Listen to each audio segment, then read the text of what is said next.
dans le nouveau monde. Un jour que j'étais désespéré, veuf pour la 39e fois, je décidai de monter sur un bateau en partance pour l'Amérique.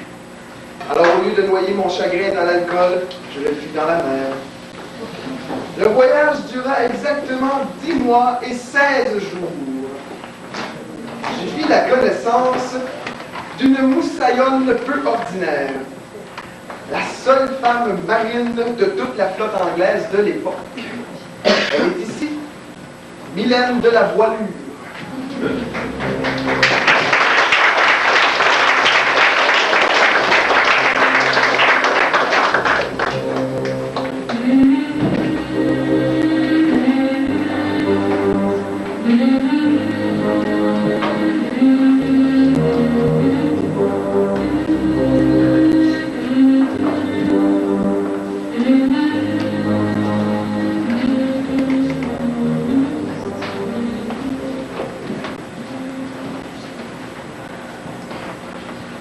On dirait certains grands projets ou grandes idées que ce sont des serpents des mers, à l'image de ces monstres fabuleux dont les légendes rapportent les diverses apparitions.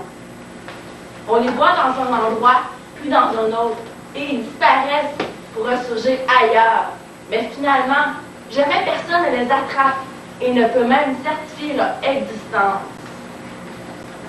Ainsi, des écrits relatent qu'en 1817, les côtes de la Nouvelle-Angleterre furent hantées par un gigantesque serpent des mers, dont le poète J.G. Brennard a d'ailleurs dit son poème.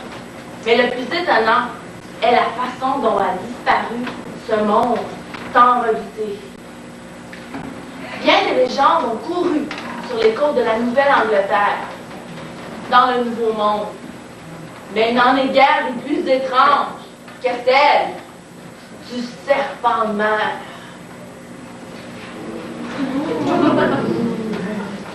C'est un pêcheur qui, le premier, décrit aux gens de Cap Anne la terrible apparition.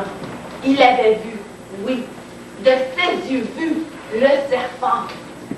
Rien à voir avec les énormes esclaves auxquels il avait dû parfois faire face. Non, c'était un véritable monstre, celui-là. Aussi long que 10 grands mâts de navire, pas moins.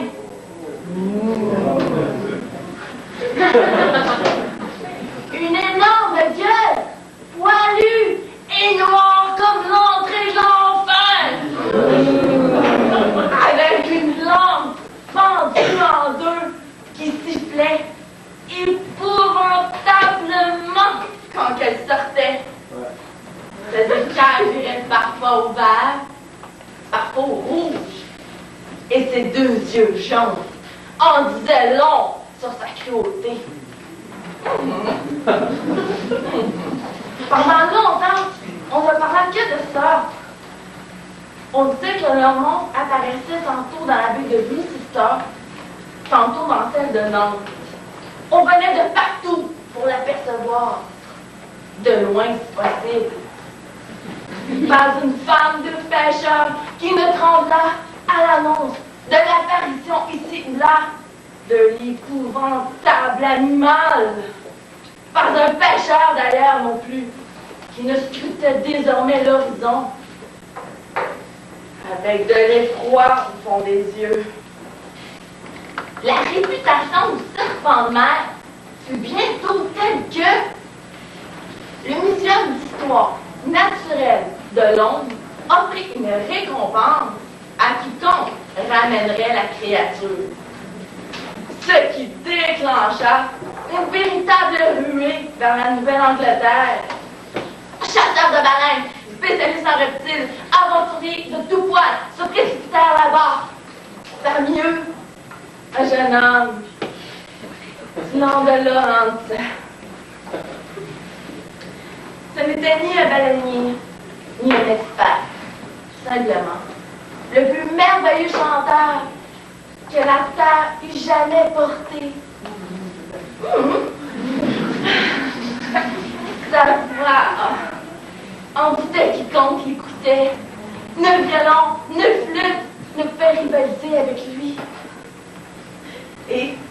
Il lui suffisait d'entonner une mélodie, une chanson, pour que tout s'arrête autour de lui. Laurent n'était pas seulement un merveilleux chanteur, c'était aussi un sacré malin. Pourquoi ne charmerait-il pas le monde avec sa voix, comme les fakirs le font avec les serpents en Inde, se disait-il. On se moqua de lui. Ce gringalet, et avec une misérable coque de noix pour tout navire. Quelle lubie que de vouloir partir à la chasse aux serpents des mers dans un piètre attirail.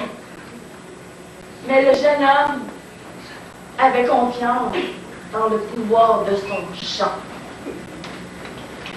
Il partit un soir de pleine lune et rama vers le large. Quand il fut assez loin de la côte, pour ne plus entendre que le clapotis des vagues, il s'arrêta. Puis, debout, il commença à chanter. Une esquisse mélodie s'élevant dans le ciel noir, comme si la mer elle-même voulait raconter aux étoiles et à la lune quelques autres mélodieuses. Laurent chanta, chanta, chanta, et c'était féerique.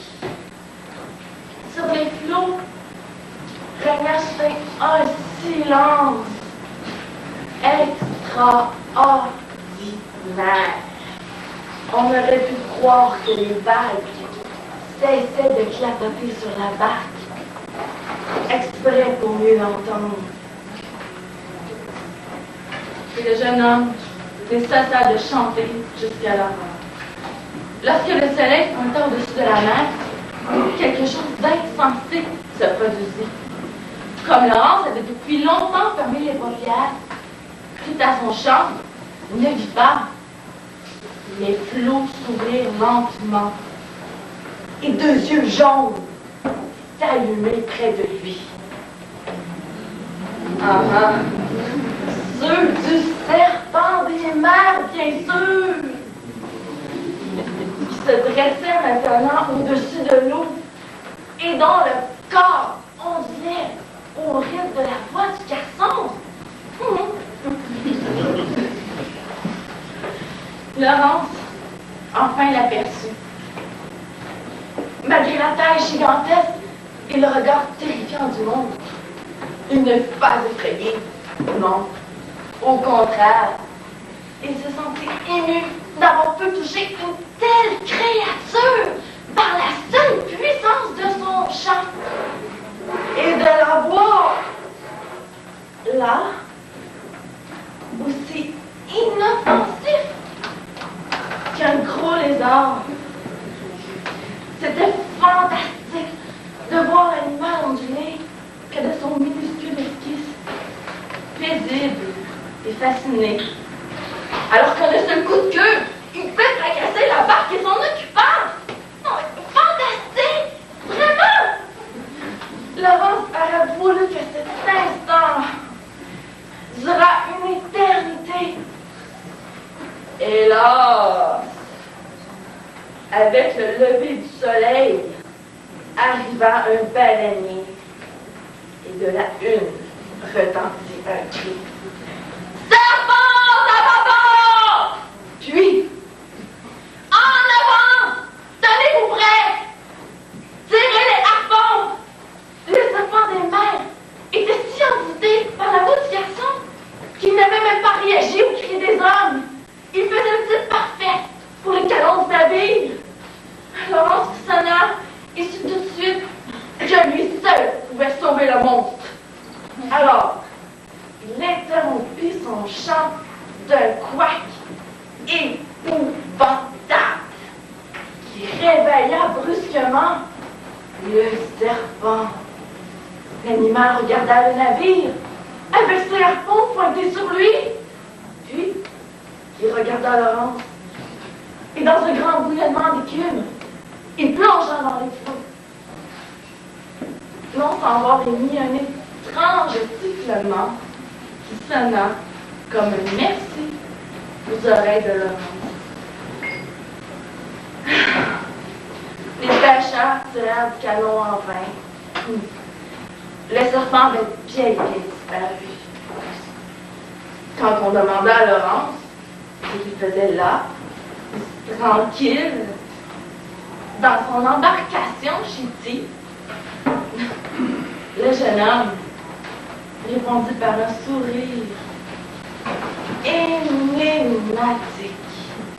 C'était son secret, il le garda. Laurence devient un grand chanteur d'opéra, ovationné sur toutes les scènes. On dit de lui qu'il avait la voix la plus juste au monde.